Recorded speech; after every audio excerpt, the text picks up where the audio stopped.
어제까지 이제 금토 이틀간 우리 여름 캠프를 하나님 은혜 가운데 잘 마쳤습니다. 여러분 기도해 주시고 후원해 주셔서 우리 아이들이 18명이 굉장히 은혜롭게 잘 마쳤고 모든 것이 하나님께 영광의 은혜를 드립니다. 우리 어린 자녀들이 잘 자라기까지는 가정에서 부모의 영향력이 가장 큽니다. 그리고 사회성과 교육을 담당하는 자신들이 다니는 또 학교가 있고 또 신앙과 전인격적인 부분을 담당하는 교회의 교육이 우리 자녀들에게는 모두가 가장 중요합니다. 가정과 학교와 교회 학교, 교회가 이렇게 한 자녀를 위해서 이렇게 너무나 중요하게 이렇게 나아가는 것을 볼 수가 있습니다. 우리 자녀는 우리에게 부모에게 기쁨과 행복이 또 되고 때로는 또 고통과 슬픔을 또 주기도 합니다. 한 자녀를 위해서 교회와 또 가정과 헌신과 최선을 다하면서 나아가고 있습니다.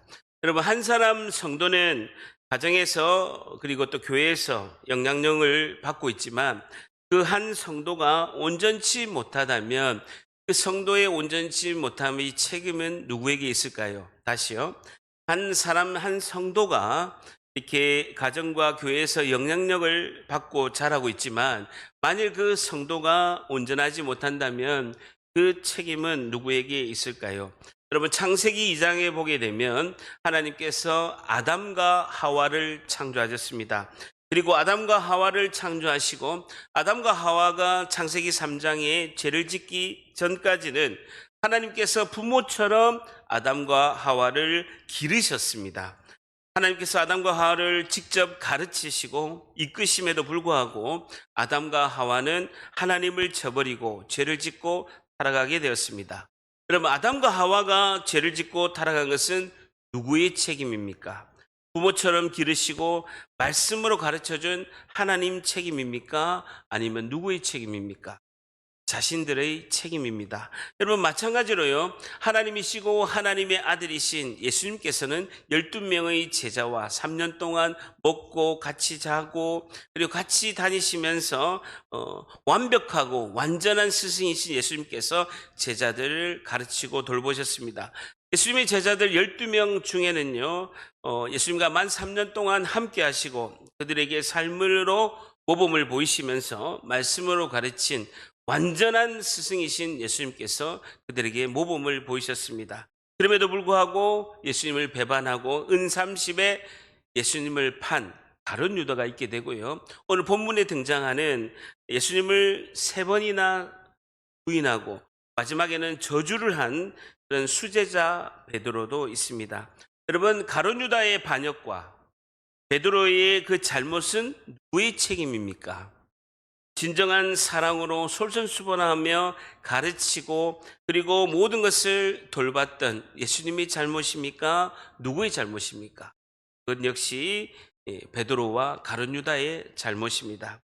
그럼 마찬가지로 우리도 우리 가족도 주님 앞에서 독립된 존재이고 우리 모두가 각각 책임과 각각의 신앙으로 우리가 예수님 앞에 이제 이 땅의 생을 마감할 때 평가를 받게 될 것입니다. 오늘 본문을 통해서 베드로가 예수님의 예언의 말씀이 있음에도 불구하고 예수님을 3번이나 부인하는 우리가 너무나 잘 아는 본문의 말씀 베드로가 실패하는 내용이 오늘 본문에 등장하고 있습니다. 오늘 본문 말씀을 통해서 오늘의 주제는요. 성도가 실패해서 회복하려면 어떻게 해야 할까요에 대한 교훈을 얻고자 합니다. 성도가 실패할 경우가 있다는 거예요. 넘어질 경우가 있다는 것입니다. 그럼 실패해서 회복하려면 어떻게 해야 하는가에 대한 교훈을 오늘 얻고자 합니다. 자, 14장 27절 성도가 실패해서 회복하려면 어떻게 해야 할까요에 대한 교훈을 얻고자 합니다. 14장 27절 한번 같이 있습니다. 시작. 예수께서 제자들에게 이르시되 다 나를 버리리라. 이는 기록된 바 내가 목자를 치리니 양들이 흩어지리라 하였음이라 라고합니다. 너희가 다 나를 버리리라. 한번 줄여보세요. 예수님의 제자들에게 너희들이 다 나를 버릴 거다라고 이렇게 말씀하고 있습니다. 예수님께서 체포되실 때에 제자들이 예수님을 지킬 것을 예수님은 원하지 않으셨습니다. 왜냐하면 하나님의 계획은 온 인류를 구원하시기 위해서 예수님께서 십자가에 못 박히시는 것이 예수님의 향한 하나님의 계획이셨는데, 제자들이 반드시 예수님이 십자가에 못 박히시지 못하도록 말릴 것은 뻔한 사실입니다. 그렇게 됐을 때는요, 제자들이 희생될 수도 있고 하나님의 뜻이 이루어지지 않기 때문에 예수님께서는 너희들이 다 나를 버리리라 라고 이렇게 말씀하고 있습니다. 예수님을 방해하는 세력은요, 로마의 군사가 아닙니다. 예수님과 3년 동안 함께한 예수님의 제자들이 이 순간에 가장 방해할 수 있다라는 것이죠. 3년 동안 함께한 그 제자들이 예수님이 지금 결정적으로 인류를 구원하실 십자가의 길을 막고 있을 수 있다라는 것입니다. 그래서 예수님께서 너희들은 다 나를 버리리라, 아니 버려야 된다라고 이렇게 말씀하고 있습니다. 그러면서 27절에는요, 이는 기록된 바, 동그라미 쳐보세요. 그 기록은요, 스가랴서 13장 7절입니다. 구약 성경 스가랴서 13장 7절을 언급하시면서 내가 목자를 치리니 양들이 흩어져야 한다라고 이렇게 말씀하고 있습니다. 나를 지키라 하지 말고 흩어져야 된다라는 것입니다. 스가랴서 13장 7절은요, 만군의 여호와가 말하노라, 칼아 깨어서 내 목자, 내 짝이 된 자를 치라. 목자를 치면 양이 흩어지려니와 작은 자들 위에는 내가 내 손을 들이우리라 라는 것입니다. 어떤 사람이 목자를 칠 때 목자가 쓰러지면 양들은 목자를 구할 수가 없습니다. 그래서 양들이 살려면 일단 흩어져서 숲속에 숨어야 됩니다. 어떤 사람이 목자가 뭡니까? 양을 관리하는 사람을 목자라고 하죠. 어떤 사람이 목자를 치면 그 목자가 쓰러지고 나면 이 양들은 목자를 구할 수가 없습니다. 그래서 양들이 살 수 있는 유일한 길은 일단 도망가야 돼요. 흩어져서 숲속에서 숨어야 나중에 목자가 다시 일어나면 양들을 다시 불러서 돌볼 수가 있다라는 것이죠. 그래서 양이 살려면 너희들은 흩어져야 된다라고 말씀하고 있습니다. 그러면서 28절 같이 있습니다. 시작. 그러나 내가 살아난 후에 너희보다 먼저 갈릴리로 가리라 라는 것입니다. 내가 살아난 후에 줄자 보세요. 예수님께서 부활하시면, 예수님의 계획은 부활하시면 갈릴리에서 제자를 만나시겠다라는 것입니다. 여러분, 결론은요, 예수님 말씀은 양들아 흩어져라, 내가 십자가에 곧 죽을 것이다, 너희들은 흩어져라, 그래야 너희들이 다치지 않는다, 너희들이 살 길을 흩어져라, 그리고 내가 부활한 후에는 갈릴리에서 보자 라고 예수님께서 말씀하고 있습니다. 이 말씀을 듣는 제자 중에서 가장 적극적이고 방해할 가능성이 가장 높은 그냥 수제자 베드로가 큰 소리로 외칩니다. 이렇게 외칩니다. 29절 같이 있습니다. 시작. 베드로가 여짜와되 다 버릴지라도 나는 그리하지 않겠나이다. 줄 쳐보세요. 다 버릴지라도 나는, 동그라미 쳐보세요. 다 여기 있는 사람들 11명 다 버릴지라도 나는 안 그렇습니다 라고 이야기하는 거예요.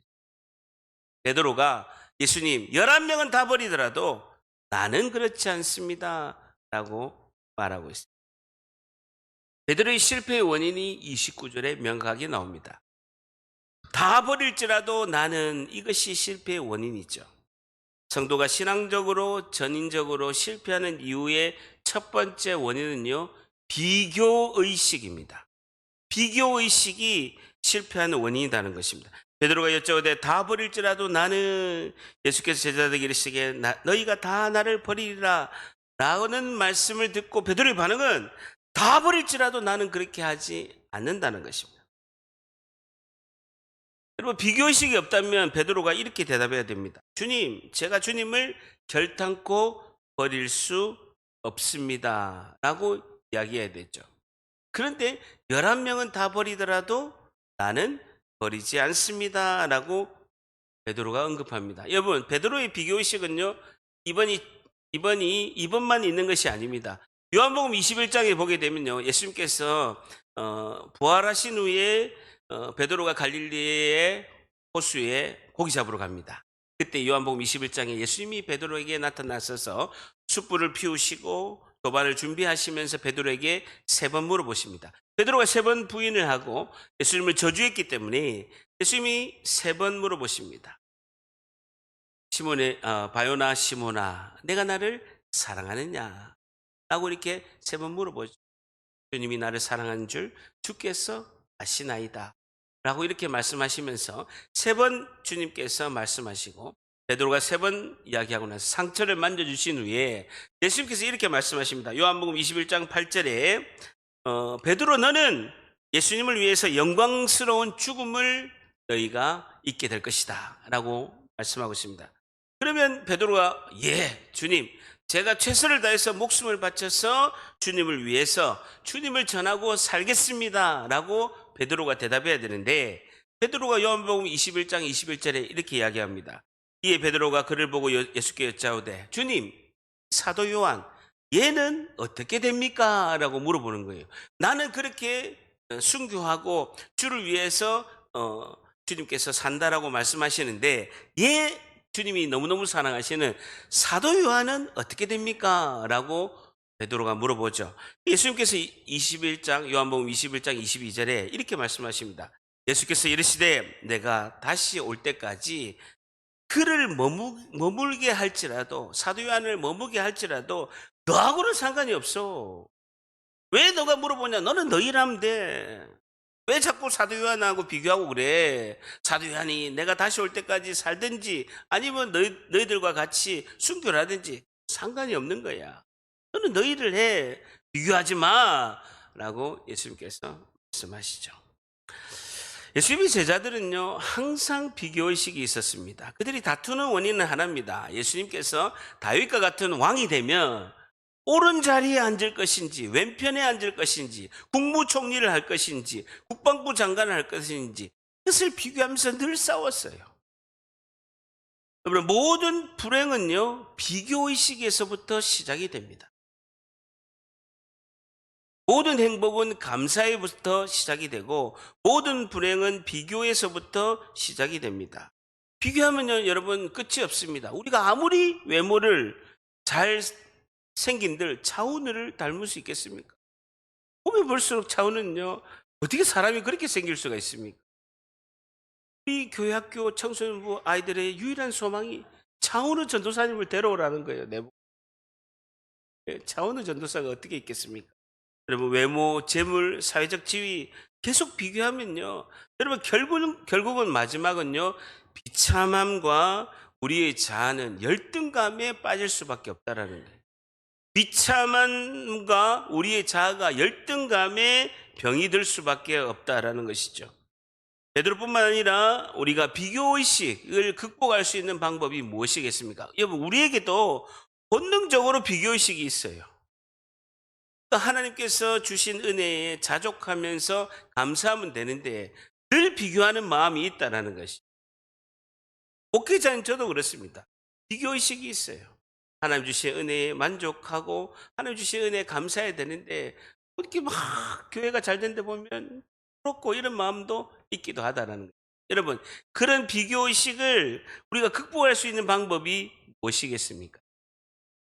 뭐라고 생각하십니까? 이거 반드시 우리가 극복해야 되는 비교의식은 극복해야 되는 것이죠.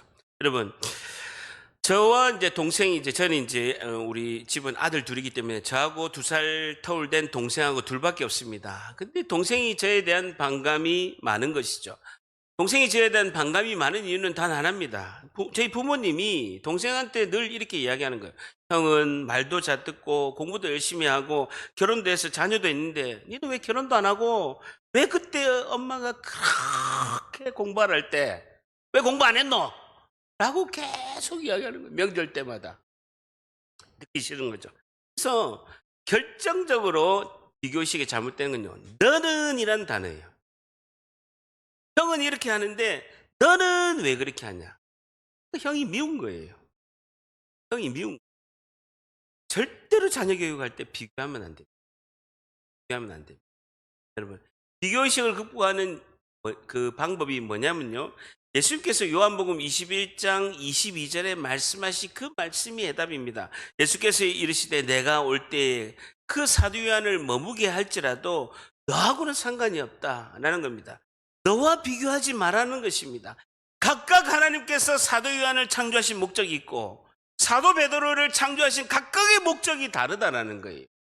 그 목적이 다르기 때문에 하나님이 그 사람을 특별하게 그렇게 창조하신 그 목적이 있기 때문에 비교의식으로 생각을 하지 말고 하나님이 창조하신 그 창조의식으로 생각을 해라 라는 것이 해답이라는 것이죠. 베드로는 하나님께서 이렇게 창조하셨고 사도 요한은 이렇게 하나님께서 창조하셨기 때문에 너가 무슨 상관이냐는 겁니다. 하나님이 그렇게 창조하시는데요. 토기장인 하나님께서 그릇을 그렇게 만드셨기 때문에 비교하지 말고 너에게 주어진 일이나 해라 라고 이렇게 말씀하십니다. 하나님께서 나를 독특하게 특별하게 이렇게 창조하셨기 때문에 하나님의 그 창조의 뜻을 깨닫는 것이 너무나 중요하다는 겁니다. 그 사람 그렇게 창조하셨고 나는 이렇게 창조하셨기 때문에 하나님의 그 창조의 뜻을 깨닫는 것이 중요하다는 것이죠. 여러분 75억의 인구가 있지만 지구에 75억 명이 지문이 다 달라요. 여러분 쌍둥이가 어디 갔노? 쌍둥이가 태어나도 이거 물어봐야 되는데 쌍둥이가 태어나도 다 달라요.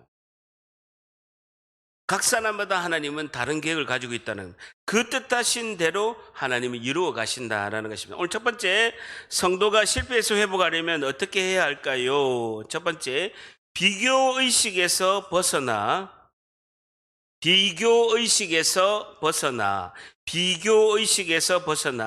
나를 창조하신 하나님의 뜻을 발견해야 합니다. 나를 창조하신 하나님의 뜻을 발견해야 합니다. 라는 것이죠. 비교의식에서 벗어나 나를 창조하신 하나님의 뜻을 발견해야 합니다. 나를 창조하신 하나님의 뜻을 발견해야 됩니다. 라는 것입니다. 여러분, 어떤 아이가 있었습니다. 이 아이는 어린 시절에 주의가 너무 산만해서 담임 선생님이 혼란스러운 학생이라고 이렇게 결론을 내린 거예요. 그 아이가 선생님이 이렇게 수업을 하고 있으면 질문을 늘 하는 거예요. 2 더하기 2가 왜 4입니까? 태양은 왜 빛이 납니까? 비는 왜 어두울 때 비가 내립니까? 라고 계속 질문을 하는 거예요. 선생님께서 손을 들어서 계속 수업할 때 질문을 하니까 이 학생이 학습 장애아로 판명을 하고 초등학교 입학하자마자 3개월 만에 퇴학을 시킨 거예요. 도저히 이 아이는 수업을 할 수가 없다. 그러니까 부모가 데려가라 라고 3개월 만에 퇴학을 당했습니다. 비교의식으로 평가하면 이 아이는 학습 부지나 구제불능이라고 이렇게 선생님이 결론을 내는 거죠. 근데 이 아이 부모님이 이제 유대인이죠. 네덜란드계 이제 유대인인데 이 부모님이 둘 다 유대인이어서 우리 아이는 학습 전능아가 아니다. 학습 부진아가 아니다. 우리 아이는 단지 다른 아이와 다를 뿐이다. 라고 해서 독특하고 특별히 하나님이 창조하신 뜻이 있을 줄 알고 이 아이를 잘 격려하고 잘 키운 거예요. 이 아이가 누굽니까? 누구예요? 에디슨이에요. 에디슨. 전기를 만든 에디슨이라고요. 부모가 그렇게 키우지 않았으면 학습 부진아로 그냥 살 수밖에 없는 아이를 잘 격려하고 독특하고 특별한 하나님의 창조하신 뜻이 있다라고 믿었기 때문에 세계 최대의 발명가 에디슨이 탄생된 것입니다. 제가 이틀 동안 이제 금요일 날 12시간 동안 교회에 있으면서 우리 자녀들을 여름 캠프하면서 잘 지켜봤습니다. 12시간 동안 우리 자녀들을 18명을 잘 지켜봤는데 우리 교회에 에디슨이 너무 많은 거야. 너무 많아. 다 에디슨이야. 많아도 이렇게 많을 수가 있나? 전부 다 에디슨이야. 이렇게 독특할 수가 있나? 제가 질문을 하면요. 아주 상상 이외의 대답을 하는 에디슨이 너무 많다는 거예요. 문제는요. 우리 교회에 에디슨 엄마가 없어요. 에디슨 엄마가 없어. 예? 저를 따라합니다. 창조의식을 가진 에디슨 엄마가 되자. 다음다 창조의식을 가진 에디슨 엄마가 되자. 제가 이번에 아이들한테 많은 걸 질문했습니다. 많은 영업 비밀을 제가 오늘 획득했는데요. 엄마가 좋아, 아빠가 좋아 이렇게 물으면요. 아이들이 대부분이요. 저는 엄마가 좋을 줄 알았거든요. 10명이면 8명이 아빠가 좋대요. 왜 아빠가 좋아? 라고 이렇게 물어보면 아빠는 나와 놀아줘요. 라고 이야기하는 거예요. 엄마는 왜 안 좋아? 이러면 엄마는 맨날 야단쳐요. 라고 대답을 하는 거예요. 왜 그렇게 야단을 치세요? 왜 그렇게 야단치세요? 아빠는 그렇게 하는 일도 없으면서 공로를 차지하잖아요. 잠깐 30분 놀아주고 공로를 다 가져가잖아요. 엄마는 하루 종일 씻겨주고 먹여주고 재워주고 학교 보내고 학원 보내고 다 하는데 좋아하는 거는 아빠를 좋아해. 아빠가 놀아준다는 거예요. 엄마는 맨날 야단친다 이야기하는 거예요. 어쨌든 어, 한 번 더 이야기할게요. 창조의식을 가진 에디슨 엄마가 됩시다. 자, 30절 보세요. 예수께서 이르시되 내가 진실로 내게 이르노니, 예수님께서 베드로에게 이렇게 이야기합니다. 오늘 이 밤, 줄쳐 보세요. 오늘 이 밤 닭이 2번 울기 전에 너가 3번 나를 부인하여. 닭이 꼬끼우 하고 2번 울기 전에 너가 나를 3번 부인하리라 라고 말씀을 하시는 거예요. 예수님이 이렇게 말씀하시고 2시간 후에 베드로는 닭이 2번 울기 전에 3번 부인하는 것을 볼 수가 있습니다. 베드로는 자신의 자신감, 그리고 예수님의 말씀이, 선포된 말씀이 부딪힐 때 자신을 믿은 거예요. 나는 절대로 그렇지 않다라는 자만감에 빠져서 자신을 믿은 것입니다. 근데 예수님의 말씀을 믿어야 됩니다. 다 같이 절대합니다. 나를 믿지 말자. 나를 믿으면 안 돼요. 하나님 말씀을 믿어야 되는 거예요. 그러면서 베드로가 계속 자신을 믿고 큰 소리를 칩니다. 31절에 베드로가 힘있게 말하되 내가 주와 함께 내가 십자가에 못 박혀서 죽을지언정 주를 부인하지 않겠나이다 하고 모든 제자도 이와 같이 말하니라. 베드로뿐만 아니라 모든 제자도 그렇게 이야기했다는 것입니다. 베드로가 자신감이 뿡뿡하고 충만한 거예요. 나약한 인간의 그런 모습을 보여주고 있습니다. 교만하면 언제 넘어질 수밖에 없는 존재라는 것을 나타내는 것이죠. 아무리 자신감이 넘쳐도 나를 믿지 말고 하나님의 말씀을 믿어야 될 줄 믿습니다. 다 같이 합니다. 나를 부인하지 못하면 예수님을 부인한다.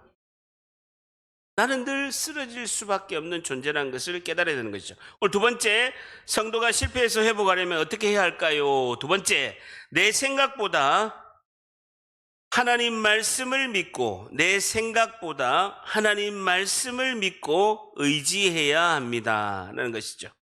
내 생각보다 하나님 말씀을 믿고 의지해야 합니다. 내 생각보다 하나님 말씀을 믿고 의지해야 합니다 라는 것입니다. 여러분, 자신감이 충만한 베드로는요, 예수님이 이 말씀을 선포하시고 2시간쯤 있다가 닭이 2번 울기 전에 예수님을 3번이나 모른다고 부인하는 것을 볼 수가 있습니다. 여러분, 14장 68절 보세요. 14장 68절 밑에 내려와서 베드로가 부인하여 이르되, 첫 번째 부인입니다. 첫 번째 부인, 두 번째 부인, 세 번째 부인이 아니라 거부하는 그 부인이에요. 이 부인하고 저 부인이 다릅니다. 베드로가 부인하여 이르되 나는 내가 말하는 것이 무엇인지 알지도 못하고 깨닫지 못하겠노라 하며 앞돌로 나갈새. 70절 보세요. 또 부인하더라. 두 번째 부인. 조금 후에 곁에 있는 사람들이 다시 베드로에게 말하되 너도 갈릴리 사람이니 참으로 그 도당이도다 라고 하는데 또 부인하더라. 마지막 세 번째 71절. 그러나 베드로가 저주하여 맹세하되, 세 번째 부인이죠. 나는 너희를 말하는 이 사람을 알지 못하노라. 세 번째는요, 저주까지 한 거예요. 저주까지 욕을 한 거예요. 예수님을 욕을 한 걸 볼 수가 있습니다. 오늘의 핵심이 72절입니다. 14장 72절 같이 있습니다. 시작. 닭이 곧 2번 울더라. 이에 베드로가 예수께서 자기에게 하신 말씀, 곧 닭이 2번 울기 전에 내가 3번 나를 부인하리라 하심이 기억되어 그 일을 생각하고 울었더라. 줄 쳐보세요. 3번 나를 부인하리라 하심이 기억되어 그 일을 생각하고, 줄 쳐보세요. 기억되어 그 일을 생각하고 울었더라. 동그라미 쳐보세요. 헬라어 단어를 찾아보니까요, 클라이오라는 단어인데요, 양심의 가책으로 애통하다라는 뜻입니다. 양심의 가책으로 애통하다, 울었더라, 클라이오라는 단어라는 것입니다. 베드로가 예수님을 3번이나 모른다고 부인하고 저주까지 했지만 울며 회개하며 양심의 가책으로 애통하며 돌아올 수 있는 것은요, 예수께서 자기에게 하신 말씀, 줄쳐보세요. 베드로가 예수께서 자기에게 하신 말씀이 기억되어서 생각이 나서 그가 회개한 것입니다. 여러분요, 하나님의 말씀이 내 양심을 두드려야 되는 거예요. 내 심령을 울려야 되는 거예요. 여러분, 내가 시험이 들고 좌절하고 낙담되어서 넘어졌을 때 기도하기도 힘들 때 여러분 예수님이 내 앞에 나타나셔서 말씀하면 얼마나 좋겠습니까? 아무것도 보이지 않는 거예요. 아무런 소리도 들리지 않는 거예요. 근데 유일하게 클라이어 우리가 애통하며 회개하고 회복할 수 있는 것은 우리가 그 늪에 빠져서 쓰러질 때 하나님 말씀이 생각나서 그 말씀이 우리를 일으켜 주실 줄 믿습니다. 말씀이 생각난다는 거예요. 읽었던 말씀, 묵상한 말씀, 암송된 말씀, 선포된 설교 말씀 생각난다는 거예요. 이것이 하나님의 은혜인 줄 믿습니다. 살리는 거예요. 여러분 우리가 부모가 자녀에게 신앙유산을 물려주는 것은요, 하나님 말씀을 자꾸 읽어주세요. 계속 들려주고 말씀의 씨를 우리 자녀들의 심령에 심어주면 어린 심령이 말씀이 뿌리가 내리고 그 말씀이 자라서 우리 자녀를 이끌 줄 믿습니다. 하나님의 말씀을 많이 읽어주세요. 자녀에게 계속 읽어주고 암송도 같이 하고 같이 그 마음의 심령에 말씀을 계속 넣어주는 것이 중요하다는 것이죠. 이번 여름 캠프 때 우리 자녀들하고 제가 이제 자녀들 우리 점심 식사할 때 그 앞에서 제가 이렇게 가만히 지켜보면서 아이들 많이 격려해 줬습니다. 아이들 이렇게 막 먹으면서 자기들끼리 막 먹을 때 막 이렇게 복작복작 하잖아요. 근데 어떤 우리 한 아이가 자기도 모르게 새끼 하면서 욕이 나온 거예요. 자기도 모르게 그냥 자기 일부러 그렇게 하는 게 아니고 이렇게 새끼, 내가 담임 목사가 눈앞에 있는데 자기도 모르게 이러다 새끼 이런 거예요. 근데 내가 깜짝 놀란 거예요. 여기다 욕하면 안 돼 이라고 하니까 아니에요 목사님, 우리 엄마가 아이고 이쁜 내 새끼 하면서 욕이 아니고 그 새끼는 욕이 아니라고 했어요 이러는 거예요.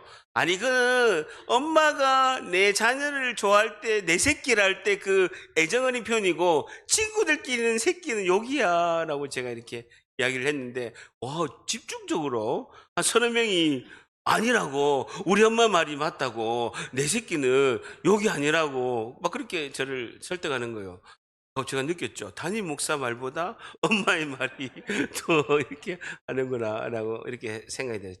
그러니까 우리 자녀들이 어떤 입술에 세상의 언어가 아니라 그 하나님의 말씀을 심겨주면 그 말씀이 자기도 모르게 나오고 그 말씀으로 우리 자녀가 하나님의 은혜 가운데 다시 회복되고 돌아올 줄 믿습니다. 시편 119편 9절에 청년이 무엇으로 그의 행실을 깨끗하게 하리까? 주의 말씀만 지킬 따름이니이다. 시편 119편 11절에도 내가 주께 범죄하지 아니하려 하여 주의 말씀을 내 마음에 두었나이다 라고 이렇게 말씀하고 있습니다.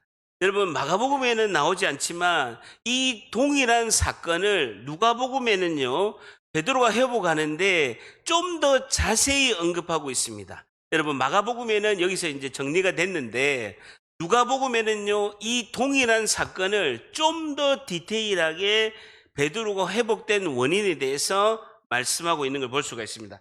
여러분 주보를요 마가복음 14장에 끼우시고요 누가복음 22장으로 갑니다. 누가복음 22장, 누가복음 신약성경 135페이지, 누가복음 22장 31절, 누가복음 22장 31절, 신약성경 135페이지, 신약성경 135페이지에 누가복음 22장 31절, 22장 31절, 신약성경 135페이지, 누가복음 22장 31절 같이 있습니다. 시작. 시몬아 시몬아 보라 사탄이 너희를 밀가부르듯 하려 요구하였으나 라는 겁니다. 지금 동일한 상황이고 동일한 사건인데 마가복음에는 기록되지 않는 것을 누가복음에 기록된 특별한 누가복음의 말씀이 있습니다.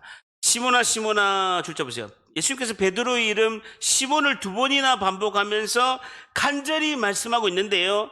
너희가 사탄이 동그라미 치시고 너희를 밀가부르듯 하려고 줄자 보세요. 이게 무슨 말이냐면요. 헬라어로 보니까 시나조라는 헬라어 원어 단어인데요. 채로 흔들다, 채로 치다라는 것입니다. 여러분 곡식이 있으면 그 껍질을 벗기 위해서 채로 이렇게 흔들면서 채로 치는 것을 이렇게 보게 되는 것이죠. 이것은 뭐냐면요. 사탄이 베드로를 고난의 채를 통해서 베드로를 고발할 증거를 찾고 있다라는 것입니다. 사탄이 베드로를 채에 넣고 이렇게 툭툭툭툭 치는 것이죠. 밀가부르듯 한 것은 채로 이렇게 해가지고 껍질을 벗겨내듯이 고난의 채를 통해서 예수님의 제자들, 특별히 베드로를 고발할 증거를 찾고 있다는 겁니다. 요구하였으나 동그라미 쳐보세요. 베드로의 그 배신의 행위, 예수님을 3번이나 부인하고 저주한 이 행위가 사탄의 악령의 힘에 의해서 진행되었음을 말씀하고 있다는 거예요. 우리의 행동 자체가 성령이 이끄시는 행동으로 나올 수가 있고요. 뒤에서 밀 까부르듯이 충동질 시켜서 사탄이 시키는 행동을 우리도 할 수 있다는 거예요. 하물며 예수님의 수지자 베드로도 사탄이 요구하는 그 행동을 악령의 힘에 의해서 진행하고 있는 것을 볼 수가 있죠. 자, 그러면서 오늘 결정적인 핵심의 단어가 나오는데요. 22장 32절 같이 있습니다. 22장 32절 시작. 그러나 내가 너를 위하여 내 믿음이 떨어지지 않기를 기도하였노니 너는 돌이킨 후에 내 형제를 굳게 하라. 오늘의 핵심의 문장이 나옵니다. 예수님께서 너를 위하여 너의 믿음이 떨어지지 않기를 내가 기도했다라는 거예요. 베드로가 3번이나 부인하고 예수님을 저주하지만 다시 돌이켜서 회개할 수 있던 것은 예수님이 기도했다라는 것입니다. 예수님의 중보기도가 있었다는 것이죠. 그러면서 너가 다시 회복되어서 내 형제들을 굳게 하라. 너처럼 실족하고 넘어진 그런 그 하나님의 백성들을 나도 그렇게 했었다. 나도 그렇게 했었는데 예수님께서 나를 위해서 기도하시고 예수님께서 나를 붙드셔서 나도 다시 회복이 되었다. 이렇게 하라는 것이죠.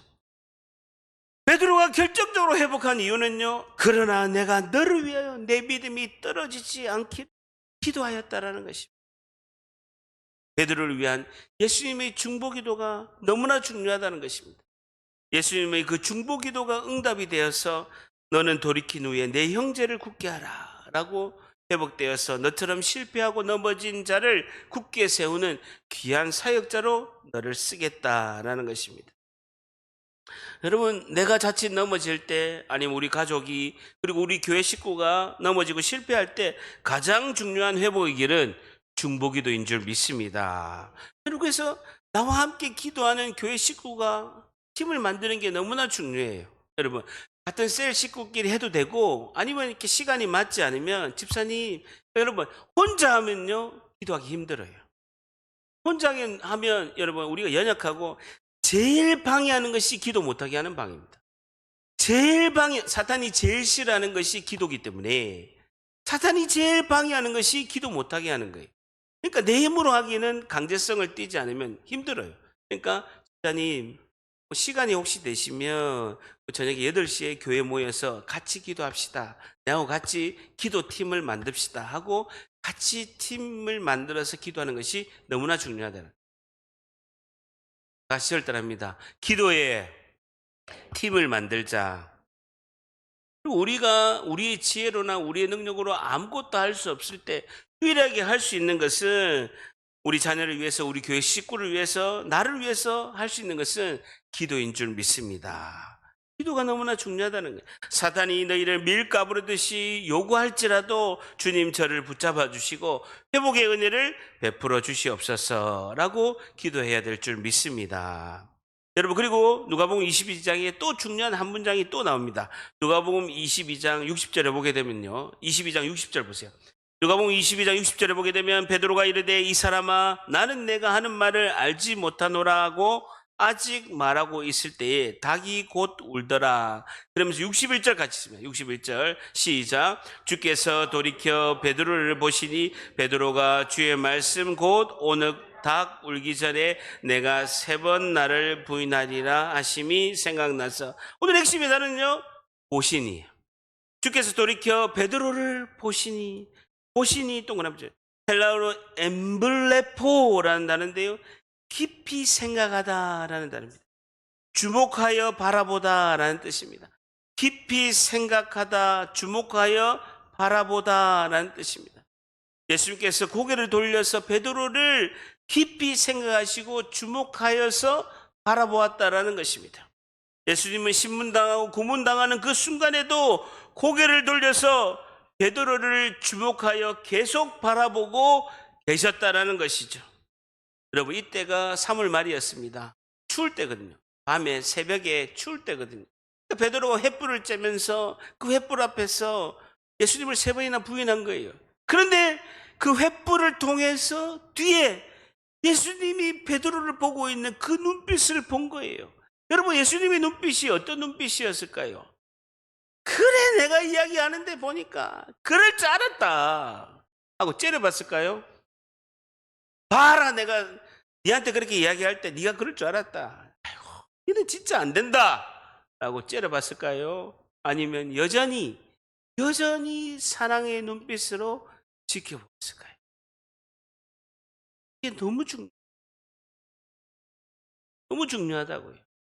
나와 가장 가까운 사람이 때로 넘어질지라도 여전히 사랑스러운 눈으로 지켜보는 것이 너무나 중요하다. 이 눈빛을 보았기 때문에 베드로가 예수께서 자기에게 하신 그 말씀이 기억돼서 그 일을 생각하고 울었더라라고 마가복음 14장 72절에는 말씀하고 있습니다. 여러분, 가까운 사람이 실패하고 넘어질지라도 여전히 변함없는 한결같은 사랑의 시선으로 지켜보는 것이 대단히 중요하다는 것입니다. 여러분, 너무나 가깝고 우리의 가족이기 때문에 우리는 감정이 올라올 수밖에 없습니다. 그리고 열이 확 올라오기 때문에 여전히 변함없이 한결같은 사랑의 시선을 보내기가 너무나 힘듭니다. 그래서 대부분 레이저로 눈빛으로 째려보잖아요. 근데요, 인간의 지혜나 노력으로는 할 수 없는 일이. 그렇기 때문에 내 안에 계신 성령님 도와주시고 예수님이 친히 하시도록 주님이 나를 도와주시고 하나님께 내어드리는 것이 중요한 줄 믿습니다. 다시 마가복음 14장으로 돌아갑니다. 마지막 세 번째, 마가복음 14장으로 돌아가서 성도가 실패해서 회복하려면 어떻게 해야 할까요? 세 번째, 늘 기도하며 변함없는 사랑의 눈으로 지켜봅니다. 늘 기도하며 변함없는 사랑의 눈으로 지켜봅니다. 라는 것이죠. 늘 기도하며 변함없는 사랑의 눈으로 지켜봅니다. 라는 것입니다. 굉장히 힘듭니다. 사실은 힘들죠. 사람이 감정이 앞서기 때문에 힘듭니다. 그러니까 나는 알 수 없으나 내 안에 계신 성령님 도와주시고 내 안에 계신 예수님께서 이것을 행하여 주시옵소서라고 기도하는 것이죠. 여러분, 얼마 전에 우리가 5분 영상을 봤는데 서울의대를 졸업한 원정수 박사님 간증을 여러분 다 들으셨습니다. 원정수 박사님 그 한 사람이 주님께서 귀하게 쓰기까지는 그 어머니의 헌신적인 기도가 있었다라는 것이죠. 우리 자녀가, 우리 가족이 흔들릴 때 사랑의 시선을 거두지 않고 지켜보고 계속 기도한 가족이 있기 때문에 원정수 박사님이 있었던 것입니다. 예수님을 부인하고 저주하는 그 베드로를 여전히 예수님께서는 동일하게 사랑의 눈빛으로, 그 애정어린 그 눈빛으로 베드로를 바라본 것이죠. 여러분의 기도가, 여러분의 사랑어린 시선이 우리 가족을 살릴 줄 믿습니다. 우리의 기도가 우리 가족을 살리고 우리의 사랑어린 그 시선이 우리 가족을 살릴 줄 믿습니다. 다 같이 절대합니다. 남자 집사님의 신앙은 부인 집사님의 표정과 눈빛에 달려 있다. 중요해, 적어야 됩니다. 조선에 어디도 이렇게 설교한 사람 없습니다. 남자 집사의 신앙은 부인 집사의 표정과 눈빛에 달려 있다라는 것입니다. 양육 100번 하는 것보다 부인 집사님이 사랑하는 눈빛이, 표정이 남편을 변화시킬 줄 믿습니다. 아무도 하는데 아멘을 안 하시네. 설교 처음부터 다시 해야 되겠네. 여러분, 다 끝났거든요. 3줄밖에 안 남았거든요. 이러시면 안 됩니다. 고객 여러분, 이러시면 안 돼요. 남자 집사님 뭐라고요? 아, 남자 집사님 부인한테 어필한다고요? 다음 주는 남자 집사님 깝니다. 다음 주는 남자 집사님 깝니다. 여러분, 다 이렇게 밸런스가 있어요. 한 주에 2분을 이렇게 할 수 없을 때는 다음 주에는 2탄으로 합니다. 남자 집사님의 그 신앙은 부인 집사님의 표정과 눈빛에 있다. 여러분, 부인 집사님이 예수님을 잘 믿은 혜택을 받아야 돼요. 남자 집사님이 혜택을 받아도 돼요. 여전히 화를 내. 여전히 잘해주는 게 없어. 포항 샤론교를 다닐 이유가 없는 거예요. 맞아요, 맞아요. 남자 집사님 반응을 보이셔야 됩니다. 어쨌든 이번 한 주도 실패해서 회복과 그 은혜를 이끄실 예수님 붙잡고 승리하는 우리 모두가 되시기를 주님의 이름으로 간절히 축복합니다. 기도하겠습니다.